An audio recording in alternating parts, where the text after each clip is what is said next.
የመጀመሪያው ነገር ሁላችንም ፈርተናል። አሁን ላይ ግልጽ ነው። አሁን ያለው አድሚኒስትሬሽን አላማው ማስፈራራት ነው። ዜጋን የሆነም ዜጋም ያልሆነም ሰው ማለት ነው። እና ሌሎች ሲፈሩ ሁላችንም እንፈራለን። እውነት ነው። ምክንያቱም አላማውም ጠቅላላ አሜሪካ ውስጥ ያለው የሚዲያ ድምፅን ጠቅላላ የምትመለከት ከሆነ ይህን የትራምፕን አድሚኒስትሬሽን ቶን ነው ወጥተው የሚያሳዩት። የሚኒሶታ ውስጥ የነበረው ኢንፎርስመንት ጊዜ የቦርደር ኃላፊው ሰውዬ መቶ ባደረገው ኢንፎርስመንት 100 ሚሊየን ሰው ሪፖርት እናደርጋለን ብሎ ነበር። አጠቃላይ አሜሪካ ውስጥ ያለው ኢሚግራንት 30 ሚሊዮን አካባቢ ነው። እና ይሄ ኢሚግራንት ነው ሊጋል ስታተስ ኖሮት እንግዲህ 100 ሚሊዮን ለመሙላት በጣም ብዙ አመት ሄደው ናቹራላይዝድ የሆነን ሰው ሁሉ ሰብስበው ማስወጣት መቻል አለባቸው። እና እነዚህ አይነት ስቴትመንቶች ባሉበት ሂደት ውስጥ ከፍርሃት ነፃ የሆነ ኤንቫይሮንመንት መፍጠር በራሱ ከባድ ነው። ስለዚህ እኛ ብዙ ጊዜ የምናስተላልፈው ወይ ምን መጥቼ እዚህ ስናገር ምንድነው የትራምፕ አድሚኒስትሬሽን እያለ ያለው ምንድነው አጠቃላይ እየተነገረ ያለው ያን ነው ለእናንተ እኛ በገባን መጠን የምናስረዳው ማለት ነው። ስለዚህ ያ ፍርሃት መንፈስ በእኛ አንደበት ውስጥ አይተላለፍም ማለት ዘበት ነው። ነገር ግን የማረጋጋት ሮል ሊኖራችሁ ይገባል። የስ ሊኖረን ይገባል። እውነት ነው እነሱ ምክንያቱም ማህበረሰባችን ቢደናገጥ ቢፈራ ያልሆኑ ውሳኔዎችን ሊወስድ ይችላል። ሰው ሲፈራ በጣም ፈጣን የሆነ ውሳኔ ይወስናል። ሲፈራ ያልታሰበበት ውሳኔ ሊሆን ይችላል። ሲፈራ ይታመማል። ስለዚህ ያን እንዳይሆን እንፈልጋለን። ብዙ ጊዜ በምንችለው ሁሉ ጥንቃቄ እናደርጋለን። አትሊስት መፍትሄዎችን እናሳያለን። ምን ማድረግ እንዳለባችሁ እንጠቁማለን። ከዚህ በኋላ እንግዲህ አንዳንድ ሰዎች ይህን ስትናገሩ ስለሰማን አሜን ማስፈራራት ፈጽሞ እኔ አልፈልግም በበኩሌ I don't think የዛሀበሻ ዓላማ አይደለም መረጃ ማስተላለፍ እንጂ። ስለዚህ በዚህ ደረጃ የምትሰጡትን አስተያየት እንቀበላለን። ግን የምትረዱት ነገር እኛ እነሱ ማይሉትን ነገር መተን ማጽናኛ ልንሰጣቸው አንችልም። እነሱ የሚሉትን ነገር ነው እንደዚህ እየተባለ ነው ጀስት ይሄን ነገር እየተናገሩ ነው። አንዳንድ ቦታዎች ይሄ እየተካሄደ ነው። ግን ደግሞ መፍትሄዎች አሉ፣ መውጫ መንገዶች አሉ ብለን እናሳያለን። ምክንያቱም ያ ነው ዓላማችን። ፈርዘር ግለሰባዊ ታሪክ ግለሰባዊ ኬዝ ያላችሁ ደግሞ ፐርሰናል የሆነ ኬዞች ያላችሁ እንድታማክሩን እንድደውሉልን ወይም ደግሞ ሌሎች ኢትዮጵያ የሚያልሆኑ ጠበቆችን ሄዳችሁ እንድታናግሩ ብዙ ጊዜ ጥሪ እናስተላልፋለን። እና እንግዲህ ከዚህ ሌንስ እንድትረዱን ለማለት ነው። ምናልባት ብዙዎቻችሁ የምትከታተሉት የኢትዮጵያን ሚዲያ ብቻ ከሆነ ይሄን የምንናገረው እኛ ብቻ እንደሆነ አስባችሁ ሊሆን ይችላል።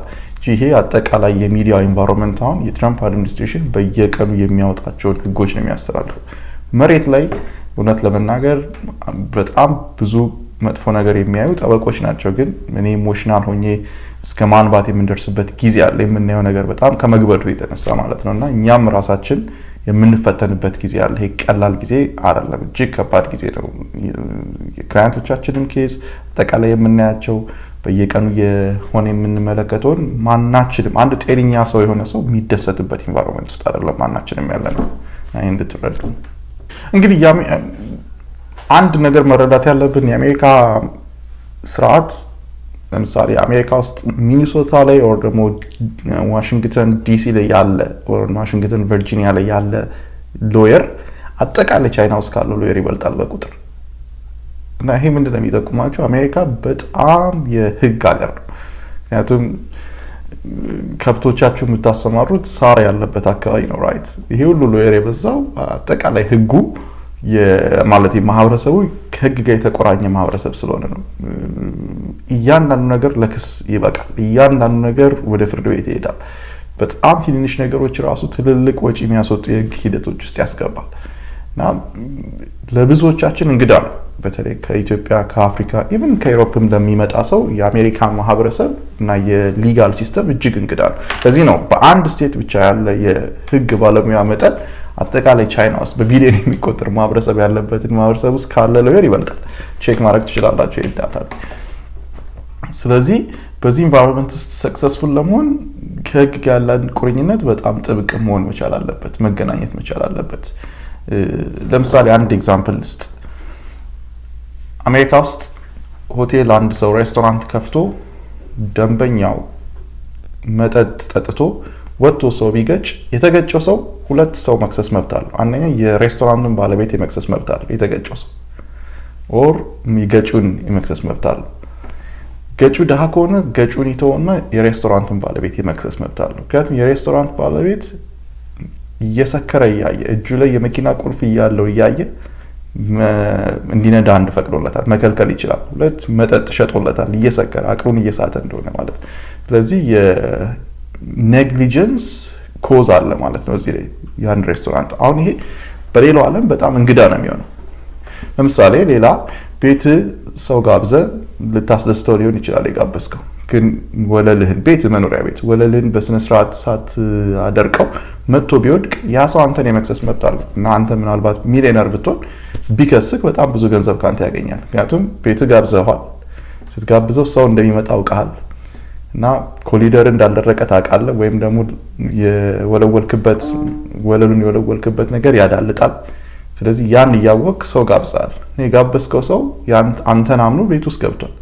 አምኖክም ሲራመድ ወድቋል። ስለዚህ የሊጋል ሬስፖንሲቢሊቲ አለብህ እና በዛ ጉዳቱ ምናልባት ለ6 ወር ከስራ የሚያስወጣ ከሆነ የ6 ወር ወጪውን የመሸፈን ከዛ እድሜ ልኩን ደግሞ በዛ ምክንያት የስራ መጠኑን የሚቀንስ ከሆነ ለዛ ሁሉ ኮምፐንሴት የማድረግ ግዴታ አለብህ። ምክንያቱም ዋርኒንግ አልሰጠውም። ቤት ተወርውሏል፣ ሊያዳልጥ ይችላል፣ ስለዚህ ተጠንቅቀህ ተራመድ። I'm not responsible አላልኩም። ቤተሰብ ጋብዘ መጠጥ ጠጥቶ ሰው ቢገጭ አንተ ሪስፖንሲብል። ይሄ በሌሎች ዓለሞች በፍጹም የተለመደ ነገር አይደለም እና ለዚህ ነው እንግዲህ የህግ አዋቂ ስትሆኑ ይኖይት ህጉን ምን እንደሚል ምን ሪስፖንሲቢሊቲ እንደሚጨንብን ስለዚህ እኛ ስንናገረው ምናልባት እያስፈራራን ይመስላል። ምናልባት ከምናውቀው በጣም ከፍለን ነው። ምክንያቱም ጊዜም አይበቃም። እዚህ ላይ ብዙ ነገር ማለት አትችሉም። የብዙ ነገር ጥበቶች አሉ ሚዲያ ላይ ወጥተን ብዙ ነገር ለመናገር።